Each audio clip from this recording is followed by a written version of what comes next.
Tay marker, good luck to you, Leo Grande. Let's get right to it, guys. Hulu original. Action. So, Angela, what movie review are we reviewing today?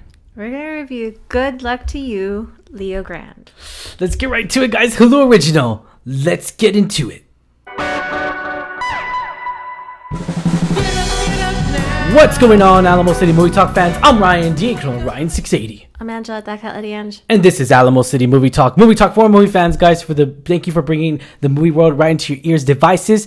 Welcome, ladies and gentlemen, whatever device you may be listening to us on. I'm trying not to yell because I tend to yell a lot, but it's because I'm so effing excited to talk about movies and to talk about this original film right here, guys. Hulu original here, talking about this, Good Luck to You, Leo Grande. What a phenomenal film here, I would like to say right off the bat. This movie come on, Emma Thompson, right off the bat, she's just a poetic, pleasant woman. She really is. She's so kind, gentle, and it's so funny because she's played the villain before. Yeah, exactly. And she did a very good job at it too. Yeah, it's just this woman's an all woman. She's an all woman, literally. This film stars, of course, we know Emma Thompson. Nancy Stokes, a 55-year-old widow, is yearning for some adventure, human connection, good sexual pleasure. We'll name it that, right? We'll tell you out the back because that's in reality, that's what it is for. So the whole movie, the premise is she hires this male escort played by Daryl McCormack. Yeah. McCormack.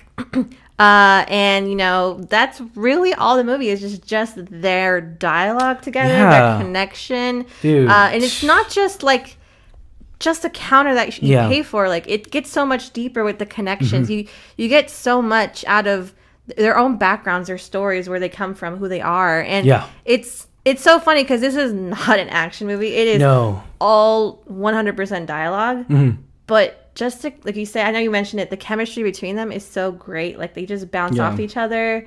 I really enjoyed where this went. It wasn't just a straight to the deed act. It was literally like, it revealed so much about their characters. And it's something that, like, I guess feel like people can relate to, Definitely. And I really enjoyed that aspect of the movie. This movie was just so beautifully done. I mean, it really is, because it comes to show to where one actor, one actress, or two individual people, human beings in this world, could really entertain us by just being in one room throughout the whole movie. It's the same room. One room, same room. Exact same room, because Emma did not want to change anything. And this is funny because it's like you get that Nancy, sense about her, like you get to know her personality, her character. Yeah, definitely. And it's so funny, like, even just like that, like, she doesn't like change like that. She has to book the same room. Just says so much about her character. And it's just little details in what they say and what they reveal to each other. That you can see so much into the worlds, and it's just so funny. It's so interesting to see that. Like, it's small interactions that you see. I'm gonna say this right off the bat, and right because it was really my reaction after watching this movie was that this movie's so well pleasant. It's so fancy. It's just, you fancy that stuff. It's so good. Daryl and Emma just really create this world of just two.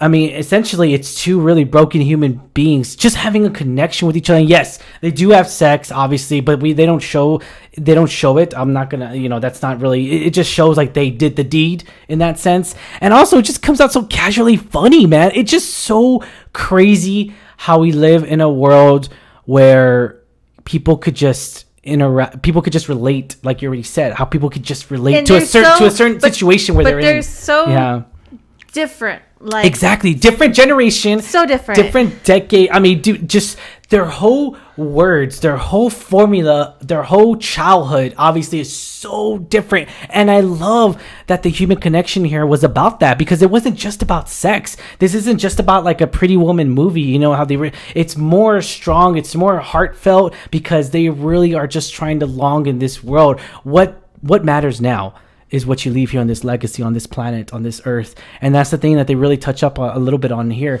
They kind of touch up on what's your legacy. They kind of touch up on, again, it goes to that deep sense to where I love and admire, adore. I really do adore movies like this, because they really are the greatest artistic films of the time that we're living in right now. And it's crazy because, it felt so natural. It's weird. It just felt like they were, oh yeah, you're not playing a part. Again, it made me unbelievably believe that they are I mean, not to say that they're broken, but in a sense to where like they are their characters, and it's just came out so fluid and it just came out so well done. And I love it. I really did. I love this movie. I love Emma Thompson. She is just phenomenal actress here. She's A-list. I really like her character arc because I feel like it's something women go through. Like she reminded me a lot of you. Funny. It's because like her character at the very beginning, she's very like uptight. She has a schedule. Yeah. And plus she's also struggling with like. Remind you of someone, huh? She's also struggling with a lot of women who actually get older in society. Yeah. Like it's just the societal pressure to be beautiful and young and again. they talk about that. I love that because they talk about it because they mention social media. They mention Daryl actually mentions he mentions Insta, and she mentioned Insta, and he was like, Insta has destroyed women's what a beautiful woman is. Insta has destroyed that, and they mentioned that a little bit, and I love that because they talk about social media. They talk, and then there's this small little tidbit conversation that she really takes the smaller. I don't want to spoil it for you, but she talks about like, I googled certain sex positions, and it's just god awful, like bang bang bang. I love that because that's reality. That's reality check here, because, and the women look so. But also it's funny because you see like that generational gap. Like you see she's this older woman, she's almost 60. And she hasn't been fulfilled in her marriage. And her husband died. And she even reveals like we've had the same sexual encounter for 30 plus years. And she's never got to explore. So her curiosity, she doesn't know a lot. And I feel like it's just because of the gap. Like he's more like our age, millennials, maybe a little older.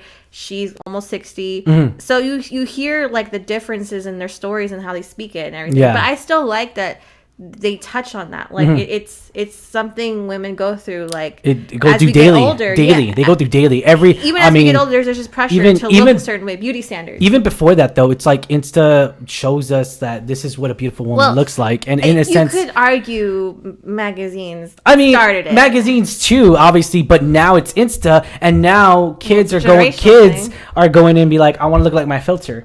And it's and that's the sad part, that's society. That's the way it's forming right now. That's the way Insta has done.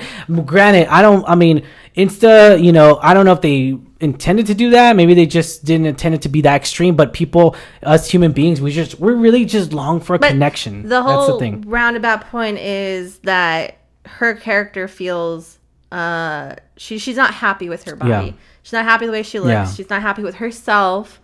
So we really see her character development, change dramatically. And we see it from light as day, from the beginning to the end. You see her, the very end, she finally accepts and starts to love who she is as a person. Yeah. And I love that. We want to fairly be warned, though, this is an adult film. So just let you know, this is a very adult film. Naked parts towards the end. Yeah. But I really enjoy, like, again, it's not an action film. It's not like... It's just super steamy, but it's really good dialogue. Very good dialogue between two characters. Human connections. And it's really not a lot of cast. It's really only them 3 people?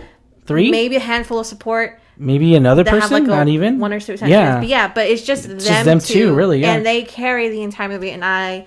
Well, technically, under IMDb, right now, it only has 3 people in the picture. So essentially, it's just like 3 people and a waiter and a waitress, really. But like, that's it. And this is crazy how a good film could really just be 3 people and that's it. Like, isn't that just crazy artistic risk? I mean, that's a risk to take in general because it's like you're relying so much pressure on your characters to really have the critics like them and have the people like them. And I mean, this is going to be a solid film, guys. Again, this is an adult film. We do want to reconcile. We do want to mention that it's in a very adult film because it talks about adult issues. We want to mention that as well because it is adult themes. Yeah, talks about sex. Obviously, talks about a lot of sex. So in a good way, though. In a good way because not for children. Yeah, not for children. Definitely. But overall, I enjoyed this film. I enjoyed it a lot more than I thought I would. To be honest. Me too. I really didn't know what to expect out of this movie. I did not watch a trailer for it. I was really just like, oh, Emma Thompson, I'm on board. Let's do this. I am on board with anything, and even now, I'm on board with anything Daryl's in because I really enjoyed. He was really good. I took a peek at what he's done in of his colored eyes. Peaky Blinders, not seen it, but I really like some of the cast, and I might give it a try. I really liked him too. I think he did a phenomenal job. Yeah, he was so charming. He was so like he had an answer for everything. Even, definitely, yeah. Like just revealing his character and like how he came to do escorting and stuff. And it was so funny, like how he even was like, you know, it's not even about sex. He's like, some clients pay me to watch TV and hold their hand. Some clients just want company. Human, again, it's, like, we go back to the human connection, or just having someone there, not being alone. That's the point. That's the whole premise of essentially, to where it kind of gives more depth into it. And I love that. A different side of that side of the business, I guess, so to speak. But regardless, with that being said and everything, you know, this is a good story to tell. I enjoyed this movie so much. Rating 1 out of 10, 10 being the highest, Angela. And I'm going to say, yes, we do deserve this movie, guys. Yes, definitely. I'll give it a solid 8.5. I think it's a really good film. I'm going to do you one better. I'm going to give this a solid 9, just because I love the messages. I love the way they talked about. Again, I'm a sucker when it comes to action dialogue, and this was prime time action dialogue here, guys. And what I mean by action dialogue, I mean no action, just not forcefully, sorry, it's totally wrong word, right? Just dialogue, just talking, and no action, just talking with the different tones of voices that you really have to emphasize a lot in acting and all that stuff. So I really did love that. I really did appreciate that with Emma and Daryl. So it was really good. I loved it. We do recommend this movie, guys. Obviously, we're giving a high rating right now. We do recommend this movie, guys, on Hulu Original, which should be available on Friday, ladies and gentlemen, on Friday, the 17th, June 17th. Yeah. So if you haven't already, guys, hit that subscribe button. Thanks so much for making us a part of your day. As always, I'm your host, Ryan D. aka Ryan680. I'm Angela, that Kelly Ange. And this is Alamo City Movie Talk. Once again, hit that subscribe button. Thank you for making us a part of your day. Put it on the comments down below. What did you think of this movie, guys? And put us on the comments down below. Did you hate it? Did you think it was boring? Tell us why. We'll definitely talk back to you guys. Have a good one. Check you later. Stay safe. San Antonio. Catch you later.